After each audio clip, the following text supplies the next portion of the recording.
تذكر يوما كنت تعانق دمعة الفكر تناجي الله في صبر وترجو رحمة تسري.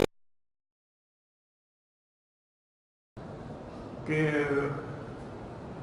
ابلیس جو تھا اس میں 3 عین تو تھی. ایک عین عالم کی، بڑا عالم تھا، ملائکہ کے ساتھ رہتا تھا. دوسری عابد کی، عابد میں بھی عین ہے، وہ اتنی عبادت گزار تھا کہ زمین سے اعلیٰ پر پہنچ گیا. اور تیسری عین اس میں عارف کی بھی تھی. بدبخت کو عرفان بھی تھا کہ اللہ تعالیٰ کی ذات جو ہے غضب میں ہو کوئی فرق نہیں پڑتا ہے، اس پر غضب غالب نہیں آ سکتا.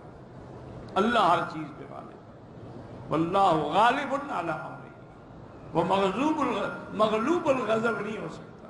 یہ صفت نقصان ہے اور اللہ پاک. تب اس نے دعا مانگی، اللہ نے بھی منظور کر دی. حکمتیں ہیں اللہ کی جی. ابلیس پیدا ہی نہ کرتا تو کیا ہو جاتا؟ پھر امتحان کیسے ہوتا؟ اچھا برا کیسے چھانٹا جاتا؟ مومن اور کافر کی پہچان کیسے ہوتی؟ اپنے پرائے اور بیگانے کی پہچان کیسے ہوتی؟ اللہ نے مہلت دے دی، لیکن یہ فرما دیا کہ یوم تبعثون نہیں، الى یوم الوقت المعلوم، اس وقت تک جو میرے علم میں. اسی لیے علماء نے لکھا ہے کہ یہ فلسفہ ہے، یہ متأخرین علماء نے لکھا ہے، سلف میں نہیں لکھا کسی بزرگ نے. متأخرین علماء مفسرین نے لکھا ہے کہ یہی حکمت ہے شاید کہ طواف کے بھی 7 چکر ہیں، صفا مروہ کے بھی 7 چکر ہیں، آسمان بھی 7 ہیں، زمینیں بھی 7 ہیں، اور انسان بھی 7 اجزاء پہ سجدہ کرتا ہے.